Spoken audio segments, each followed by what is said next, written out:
Hey guys, welcome back to my YouTube channel Variableverse. My name is Atfar Rashid and in today's video we are going to discuss CSS variables. Let's try to first of all understand why we need CSS variables and then we will understand what are CSS variables and how we can implement it inside our CSS. Okay. पहले यहाँ पे problem statement समझते हैं. मैं क्या करता हूँ, मैं यहाँ पे सिंपली एक टेक्स्ट बनाता हूँ. Let me simply create text with ID. Let's suppose it is text. Okay. And it simply says my YouTube channel name, that's variable verse like this. Very good. Done. After that, I will simply go, let me create a p tag with, I will simply say it's para and it's going to have an ID para, and over here I will simply write some random text. Let's suppose lorem 20. Very fine. Then I will simply go write, let's suppose another h2 tag, and that h2 tag is going to say it is heading over here like this, and it has a text that says Atfar Rashid. Let's create only these three elements as of now, and you can clearly see the output over there. Now what I will do is I will simply go and try to design all of them one by one. I will simply tell it for my body, please do one thing, make the background color. Let's suppose I will simply use a hex code at this point of time, or RGB or whatever. I will simply say it is 000, that is white. Let's okay, black. 000 is black actually, and you can clearly see my background color that I have as of now is black. Now there's no text visible in front of you. Why? Because by default they are also black. So what I will do is I will simply go to my hash text as well, and for this what I will do is I will simply give it is color, let's suppose, and that color is going to be, let's suppose, hash 232342. Okay, and you can clearly see this how my variable looks like, and let me make it something like this. Okay, so it will be visible. Very good.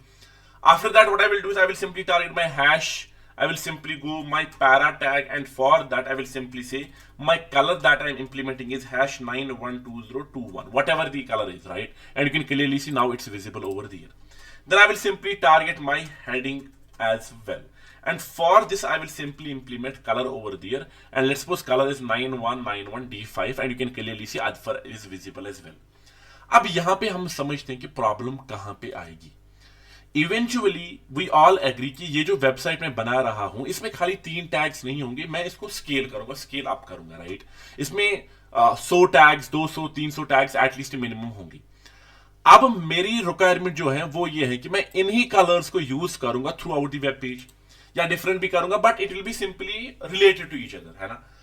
अब later on आपने decide किया कि ये जो text है with the ID para, ये जो red paragraphs मैंने पी टैग्स बनाए, सडनली मैंने डिसाइड किया कि अब इनका कलर ये नहीं होना चाहिए बल्कि समथिंग लाइक दिस, ये होना चाहिए. ये मैंने डिसाइड किया. अगर यही कलर मैंने 100 जगह पे इंप्लीमेंट किया होगा, 100 टैग्स पे इंप्लीमेंट किया होगा, व्हाट डज दैट मीन? मुझे हर जगह पे इसको चेंज करना होगा एक एक करके, which means it is not flexible at this point of time. So what I will do is, in this case, I will simply store this color in a container, in a variable. उसी को हम variable कहते हैं. आप लोगों को पता होगा कोडिंग में वेरिएबल किसे कहते हैं. Variable is nothing but a container in which we store something. तो मैं इसको बताऊंगा, मैं एक स्यूडो क्लास यूज करूंगा रूट. स्यूडो क्लास रूट कुछ भी नहीं है but equivalent to our HTML element tag over there. मैं सिंपली एक वेरिएबल डिफाइन करूंगा और हमारे पास सिंटेक्स हमेशा होता है कि हम डबल डैश यूज करेंगे. उसके बाद सिंपली मैं बताऊंगा कि जो मेरा कलर है, let's suppose colour green over there, something like this, although it's not green but let's say it is green. Colour green जो है उसको मैं स्टोर करूंगा सिंपली समथिंग लाइक दिस. ठीक है, तो मैंने इसी कलर को यहां पे रिमूव किया और इसी कलर को यहां पे पेस्ट किया लाइक दिस. अब मेरे पास हो क्या रहा है? मेरे पास ये हो रहा है कि मैंने एक वेरिएबल डिफाइन किया अपने रूट में, अपने इस एचटीएमएल वेब पेज में, जिसका वैल्यू मैंने ये किया है. In a similar way I will define one another. I will simply say colour CL color, let's say dark, something like this. Very good. And you must implement 2 dashes in front of the variable name. That is the syntax. Dark is equals to what? Is equals to, let's suppose something like this. So this is hash 000. So I will simply control X and paste it over here.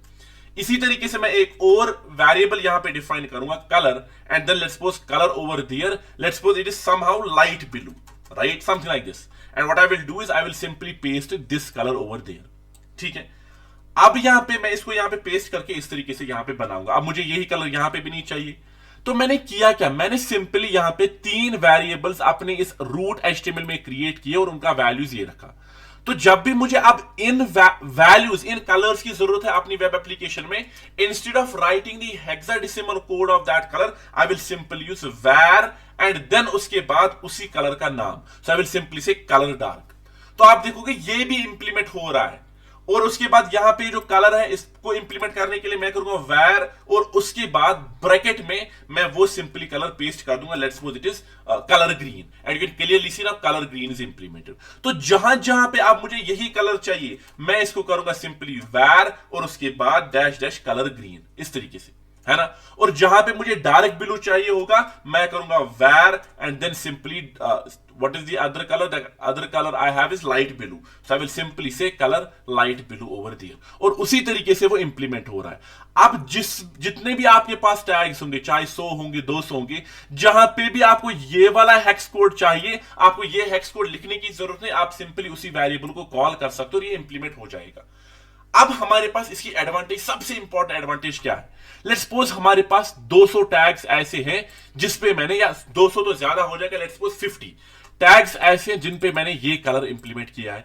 अब मैं चाहता हूं उनका colour ये ना रह के कुछ और हो जाए, तो मैं थोड़ी 50 जगह जाऊंगा और एक एक करके सब चेंज करूंगा? नहीं, मैंने एक डिफरेंट अप्रोच इस वक्त यूज किया होगा। मैंने हर जगह पे 50 जगह पे कलर के सामने इस वेरिएबल का नाम लिखा होगा, दैट्स लाइट ब्लू या कलर ग्रीन, व्हाटएवर।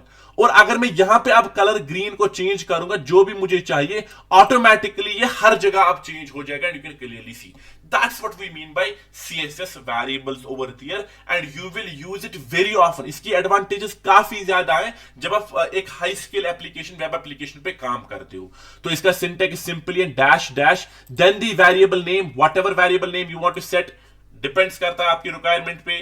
तो जो भी आपका वेरिएबल नाम रखना है, it's identified, it can be anything, तो उसको लिखोगे, उसका वैल्यू लिखोगे और उसके बाद जो जहां जहां पे भी आपको ये वेरिएबल इंप्लीमेंट करना है, आप वहां वहां पे उस वेरिएबल को कॉल कर सकते हो var फंक्शन के अंदर। That's how CSS variables work. I hope you have understood what CSS variables are. Please share your feedback in the comment section and share and subscribe. Thank you guys. See you in the next video.